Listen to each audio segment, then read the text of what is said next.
Hello, everyone. This is Ariella Karajian from BLLA and StayBoutique. We are so excited for the second episode of the third season of The Unfamiliar Shift, all about innovation in the boutique hospitality world. I'm so excited about today's guests. And here you can see a picture of Holly. She's our guest star. And we're going to be talking a lot about entrepreneurship, the food and beverage side of hospitality, how connections are made in the industry, all that good stuff. A quick note, this is a production produced by BLLA and StayBoutique. We are the family of organizations leading the global boutique hospitality movement. Thank you to our sponsors, Tech Theory Group, Cara and your team. You guys are amazing. Greenberg Traurig, Samantha Nelson and your team. You guys have been with BLLA since day one. Thank you for your support. We are so grateful to be working with you. And then really quickly, I love talking about this at the beginning of these shows. What is a boutique hotel? Basically, you can't define it. You can't define a boutique hotel equals this. It doesn't exist. Why? Because of the boutique hotel boom over the last 12 years. It has grown so massively. BLLA has made 14 boutique hotel categories, from luxury boutique, boutique bed and breakfast, hipster boutique, like what the Ace Hotel has done. But what I do want to describe today is what the boutique lifestyle is. About 2 years ago, 3 years ago, BLLA, we changed our name from the Boutique and Lifestyle Lodging Association to the Boutique Lifestyle Leaders Association, to focus on the emphasis of lifestyle from an adjective to a noun. Why? Because this is how it's defined. The boutique lifestyle, it's a way in which someone who enjoys a boutique lifestyle wants a specialized, curated service, product, or experience that reflects their modern values and helps support their lifestyle ideals. This can be a business with cultural impact or category innovation, providing a unique sensorial experience, or something that simply makes people's lives better. From environments to new-to-world products and services, the only bounds boutique knows are that of the imagination. So it's a bit of a broad definition, but if you were to put a definition to a boutique hotel, it's a hotel normally under 250 rooms, normally, that embraces the boutique lifestyle, from their design to their operations to everything involved. They are embracing this lifestyle of boutique. And with that, a little bit of a background as to who BLLA is, in case any of you in the audience don't know. We are the Boutique Lifestyle Leaders Association. We're the official association for the world's boutique hotels. We're the original hub supporting and advocating for these special types and original types of hotels since 2009. And we are a community that values leadership, advocacy, and education for the global boutique hospitality space. StayBoutique is our sister brand. It is a discovery platform for boutique hotels and the boutique lifestyle. This is for the traveler.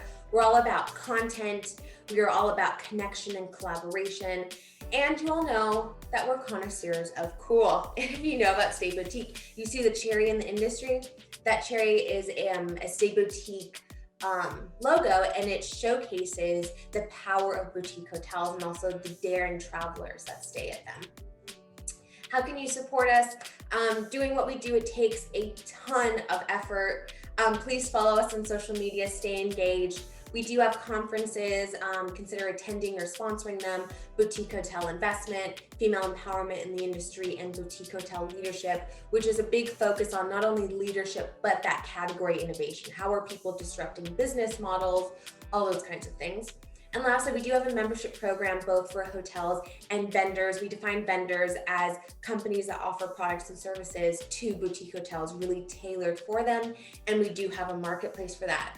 Hotels, don't forget, we are covering your cost for membership until the end of the year, so please sign up. That sounded like a little intense, but yes, please sign up.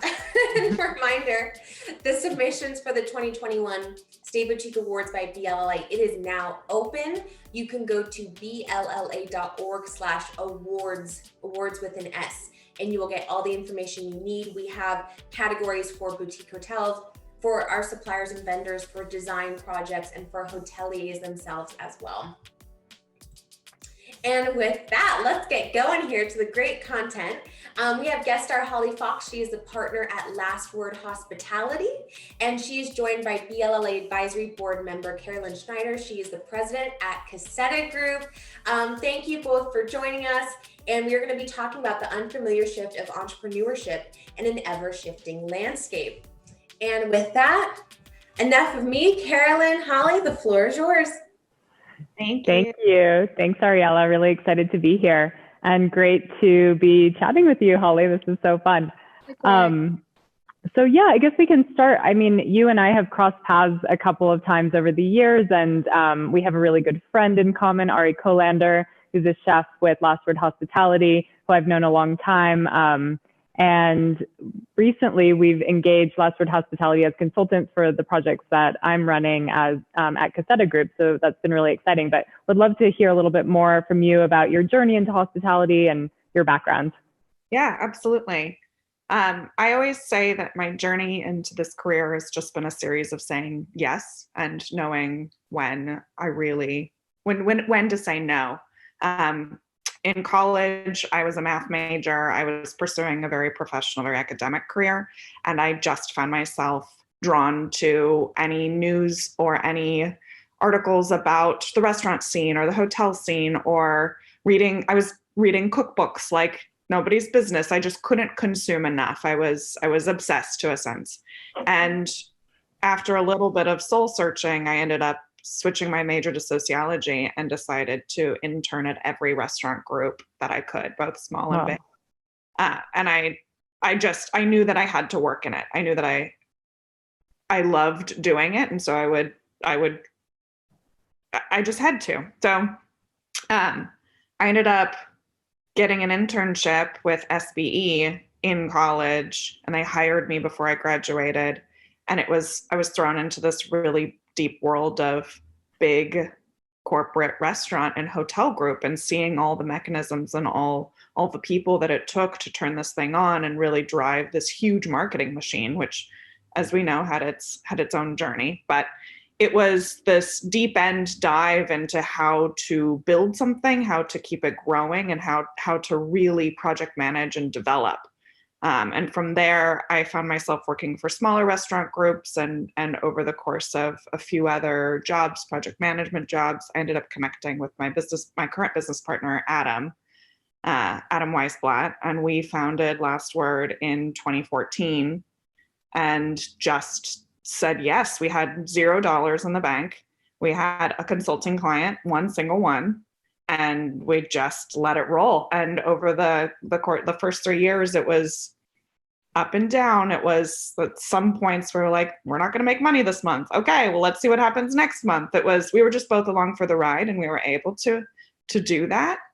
And about 2 years in, we had the opportunity to open our first restaurant together. And we were setting out to do a traditional restaurant deal, fundraising, selling equity, doing all the classics, and we just kept hitting roadblocks. And so we had to pivot really quickly. And we had made friends with the two partners who we were trying to buy this existing restaurant space from. And when we couldn't get a deal with the landlord, we said to them, what if we partnered with you and just did a flip? Like, what if we flipped what you've already got? And they were very fortunately business risk takers. We had no working experience together, but we decided, well, let's try it. Like, why not? At this point, we've got nothing to lose. And so we spent a total of $50,000, closed the restaurant for 3 days, did a whole interior renovation, and flipped it into what is now Same Thai in Silver Lake. We took it down from 2 meal periods to 1 meal period and built out a beverage program to complement their Thai menus, 2 Thai cousins. And it worked. And in 1 year, we ended up doubling revenue with 1 less meal period. And we've been profitable since 8 months in. And it was this huge, like, on paper, it was the dumbest thing we could have done. It's in Silver Lake. It's near Thai Town. There's a Thai restaurant on every corner in that part of town, and great ones, really amazing Thai food.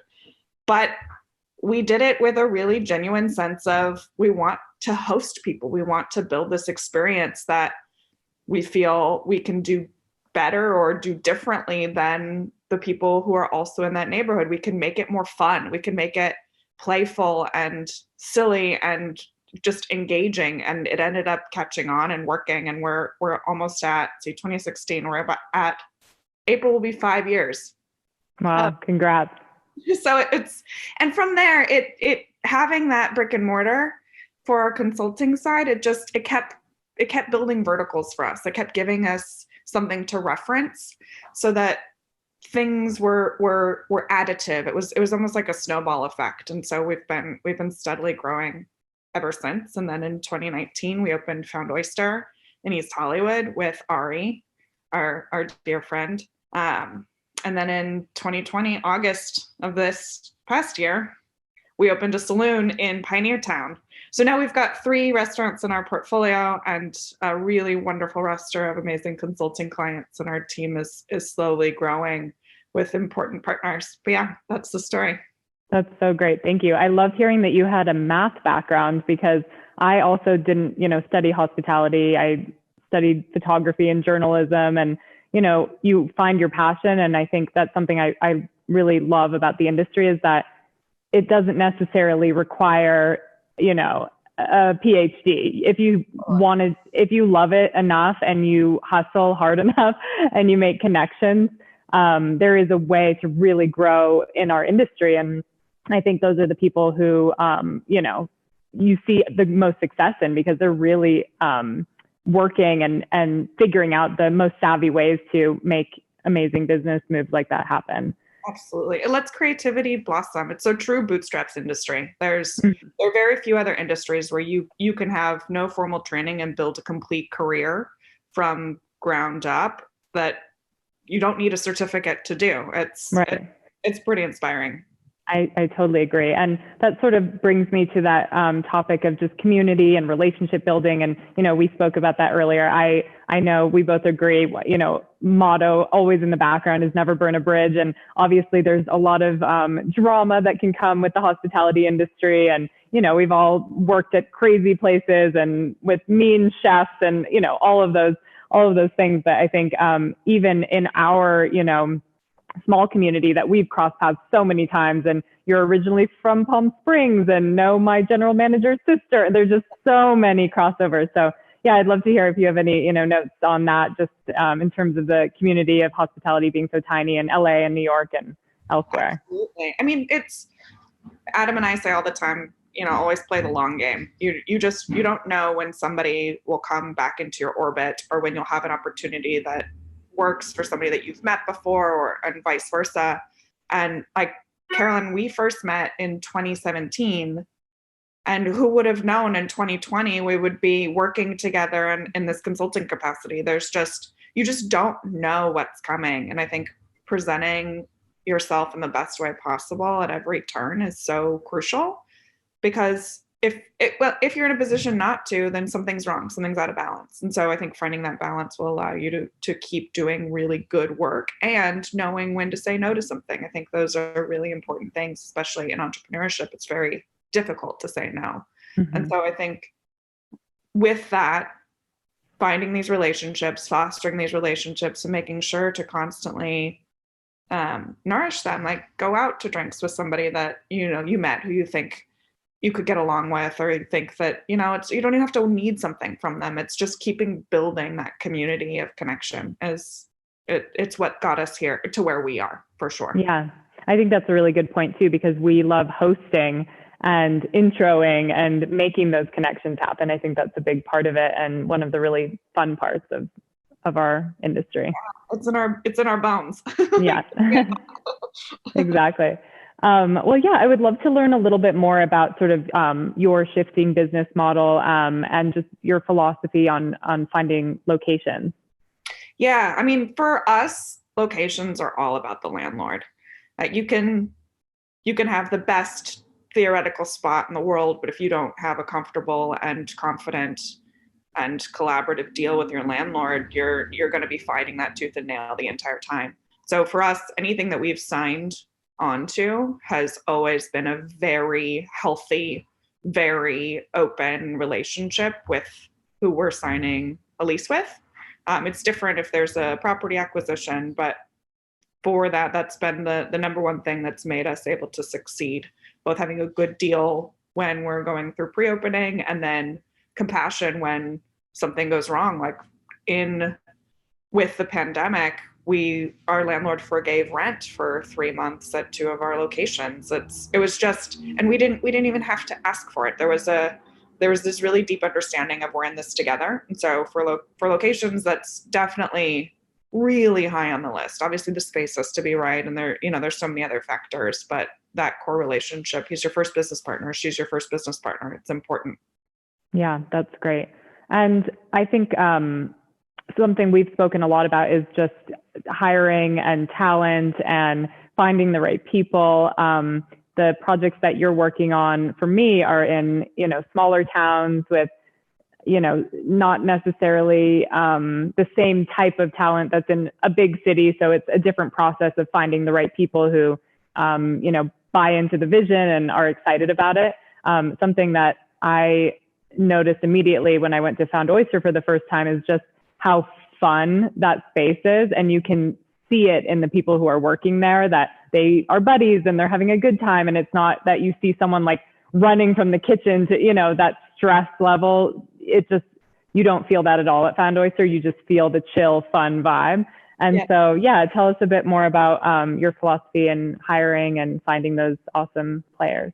A couple of things, and it really depends on the project. So far for our ownership projects, we've made space to vest equity for the most senior members of those teams. So for instance, at Found Oyster, our general manager has been given an opportunity to vest equity over 3 years. And then the same thing with Red Dog in Pioneer Town. Equity vesting was really important. And the same thing with Same, our general manager there. He's vested equity and is now a partner on that level. So we like to give people the opportunity to work their way into something that is tangible, that shows progress. And equity, I think, is a really great way to do that, and something that's more difficult if you're not capitalized in this industry. Like, yes, you can grow from being a busser all the way up to being the CEO or COO of a hotel. You can make that jump, but getting to the point where you actually own a piece of something is more difficult. So we that's our biggest incentive in our ownership projects. And then on the flip side, looking at what you mentioned, like, how do you staff a restaurant in a community that's not necessarily known for its F&B? How do you find talent out there? And I think on planning side, the most important thing is to set up a system that will work with the limitations of that place. And Found Oyster works really well because the program that we put in, the food, how everything's prepped, how services run is managed very directly through how the space has been built.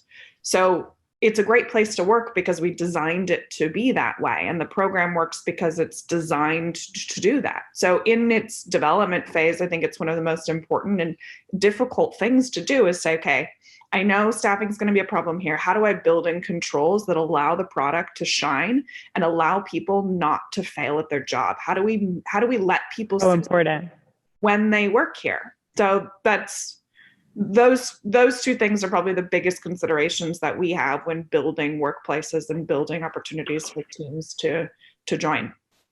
Yeah, that's so great. I agree with all of your points. And I think our industry, has seen so much change and turmoil, especially during these times. So I think that we've seen, those business models and owners who are really treating their team well, and those are the places where people are going to want to work when everything's open again. So yeah, absolutely. Well, what do you think, I guess, just sort of dovetailing off of that, about the sort of future of business models and restaurants shifting? I mean, obviously so many restaurants had to do that quick, pivot to go. And I know you at Found Oyster had to swap your model around a lot. So, permanently, not just in the interim, how do you think that those business models might change? I think the biggest change that we can expect to see is, and it goes along with changes that were already happening because of minimum wage rising, but the two biggest things for us, I think we're going to see smaller footprints of spaces because they take less physical bodies to run. And then I think we're going to see a more equitable distribution of tips in the form of service charges. We've shifted now 2 out of 3 of our restaurants over to a service charge model, and it's all distributed through both front and back of house. At Found Oyster, it's a completely equal distribution. Like for instance, our dishwasher at Found Oyster makes almost $50,000 a year. And that's something that I'm really, really proud of. And at Red Dog, the service charge is distributed across that whole staff. And it's very empowering to give people, especially back of house employees who were, shunned for so long with regard to hitting that max earning, the ability to live and work in one place. I think that's pretty impressive. And so I think we're going to keep seeing that. I think the pandemic has allowed people to change the way that they take money and the way that they run transactions in this period of up and down and uncertainty. It's given us an opportunity to really evaluate how we want to do something and not be afraid of that change. So yes, and I think those go hand in hand too. I think the smaller footprints, you can, as a business model, you can drop more to the bottom line, a smaller footprint with less seats and less operating costs than a huge restaurant that maybe your top line's enormous, but your profitability, you're fighting tooth and nail for every percentage point. So I think we'll continue to see that. And Los Angeles so far has had this tendency to have just huge spaces with hundreds of seats for diners. And that I don't think is going to be viable for most restaurateurs out here. So I think we'll continue to see that shift. Yeah, that's great. Very, very insightful. And I think I'm taking notes as you're talking, just relevant to my spaces, and that we're in these, a lot of seasonal markets, and a lot of times the cost of living is extremely high for the people who are working in hospitality. And it's going to be a challenge to, keep those industries thriving in those neighborhoods and towns without really getting realistic about how to support the workers as well. Absolutely. For people listening who haven't been to Found Oyster, maybe you could tell us a little bit about that restaurant and how you have made some switches to the menu and the boat and everything that you've done to sort of, change during these times. Yeah, totally. I mean, we opened November 2019, really opened December 2019. So we got 3 months of real service before the shutdown. Found Oyster was the most successful opening that I've ever done. We were profitable from our first month of operation, and it was just on this tremendous growth path. We got some really incredible press early on that we were very lucky to have. And it's not just luck either. Ari's food is worthy. He's so talented, and he creates a culture that people want to work for him. People want to succeed with him. And so we're really fortunate to have that. And then when the shutdown happened, we completely went dark for a couple months. It was difficult to take a raw bar focused restaurant, seafood focused restaurant, and shift that into a to-go model overnight. The stability of the product, trying to figure out how we were positioned, really not understanding how long this was actually going to be. We decided to just take it off the rack completely. And then once we realized that no, this is going to last a long time, and we've built all this momentum through March. Let's not lose it. We got to keep the brand alive. And so we reopened as Overboard at Found Oyster, and it was a play on just being like, holy shit, everything's upside down now. And then Ari is very known for his fried chicken, and so we brought fried chicken to the forefront with. It's so good. It's so good. He's so talented. So we made it playful. We made it more Southern inspired. Ari's from Charleston, and it felt like it still had the Found Oyster personality, but was really adapted to be something that people could pick up and take away. And it was going with what was happening at the time. And then over time, as more restaurants opened for outdoor dining, we just saw that dwindle and dwindle and dwindle. And we had been in an application phase to get outdoor dining at this restaurant, and we're on pause. The city ran out of funding to put the program together. And it wasn't until the end of October that we finally got that approved. We got our parklet built. We opened for 2 weeks in November before we shut down again. But those 2 weeks were, people still loved Found Oyster. And so at every turn, there was, at every pivot, there was this reassurance that, okay, we're going to make it. Like the drive is there, the desire for our brand is still there, and we're still delivering an excellent product. And so when, then we were to go only, and now we're reopened on our outdoor deck, which we lovingly call the boat deck. And it's as close to the original Found Oyster experience that we've done so far. And it feels really good to get back to that.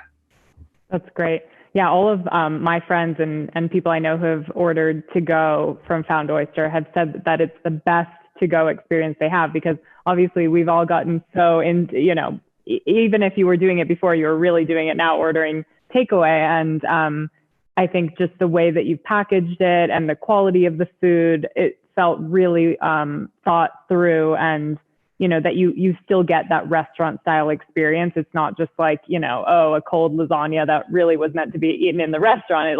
It feels like you can have that sort of fun Found Oyster experience even at home. So yeah. I think you guys have done such a great job. Thank you.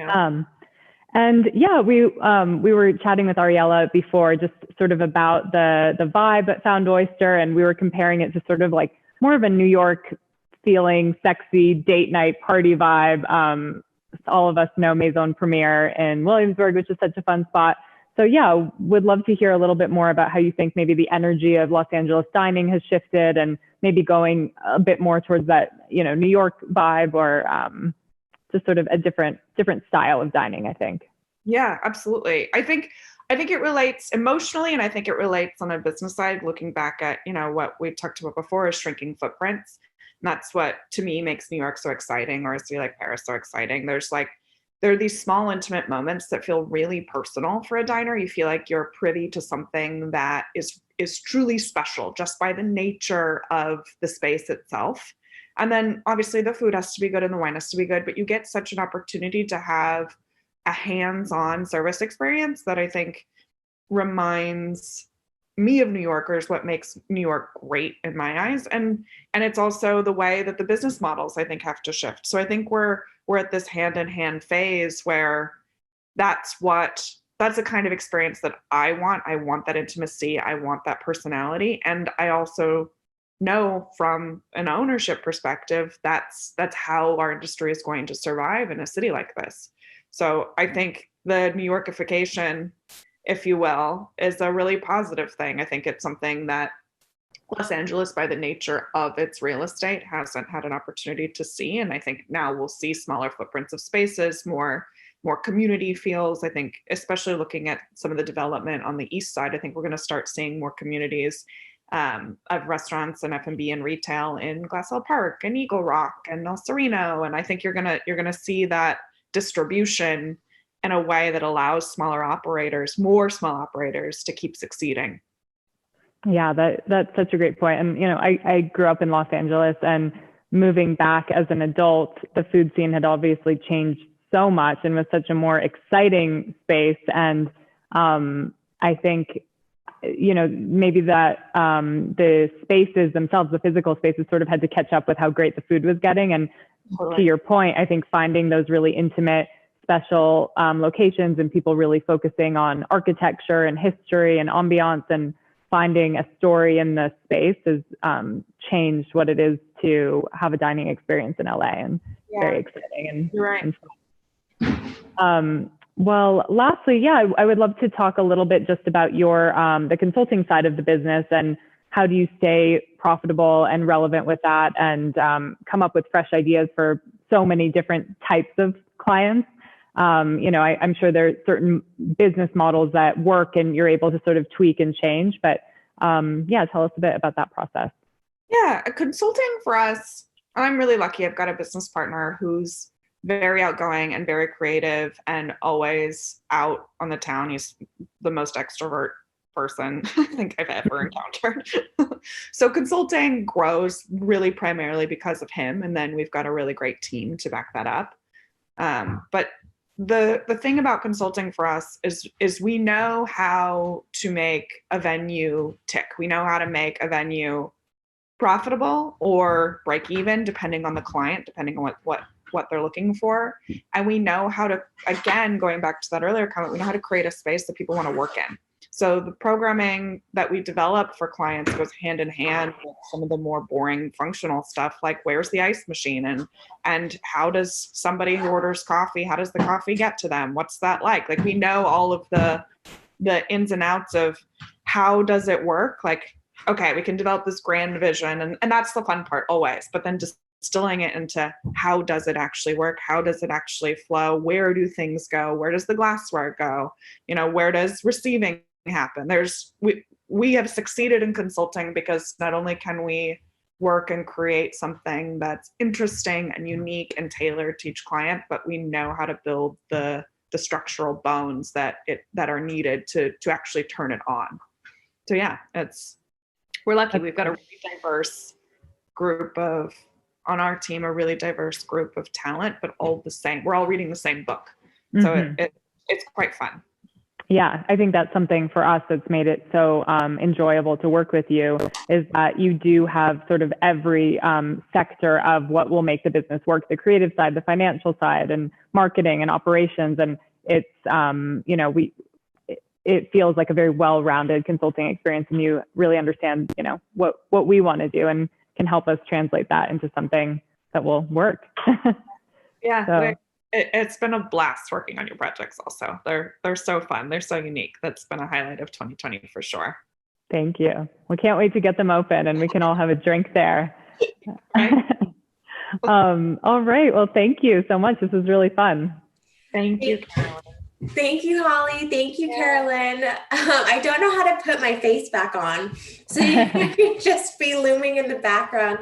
That was so insightful. And I think not only can we translate that into how, we can work on the food and beverage side in hotels, but what you're talking about, small operators, we got to look at, Carolyn, you know what I'm talking about here with small operators on the hotel side too.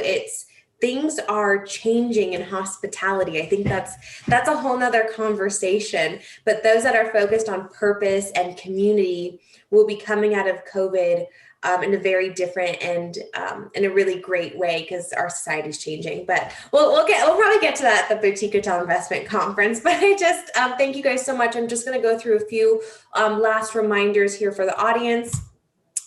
Please support the boutique community through using the hashtag Boutique Strong. You can get involved further with BLLA through our membership program, through our conferences, more webinars. I definitely suggest that everyone become a member, because we have town hall meetings, all these really cool engagement platforms. And also, please keep in touch. We love hearing from everyone. Again, thank you to our sponsors, Tech Theory Group and Greenberg Traurig. We are very grateful. And if you need anything from us, this is how you can get in touch, info@blla.org or blla.org, and our phone number, but I feel like no one uses the phone number anymore. And also, we encourage you to get in touch with Carolyn and Holly as well. If anyone is needing their contact info or is trying to find out how to connect with them, you can email us and we'll get you in touch with them. And then don't forget, so next week we'll be back and we're going to be doing a Boutique Hotel Investment Conference sneak peek with Omar Palacios of Giolo Capital and Joe Long of KHP Capital Partners. So a little bit of a different discussion than today, but you'll kind of get to know what the content is like for the Boutique Hotel Investment Conference that will take place from June 2nd to 3rd. Digitally. We normally host this the day after the big NYU conference in New York City at the Time Center. That won't happen this year, maybe next year. And also, we do have a full calendar of upcoming webinars available on blaevents.com, and a recording of this webinar will be shown on YouTube. You are now subscribed to our newsletters, and you will be getting a notification on that as well. And with that, thank you, Holly. Thank you, Carolyn. And excited to stay connected. And thank you to everyone who could join us today. Talk soon. Bye, everyone. Bye. Thanks so much.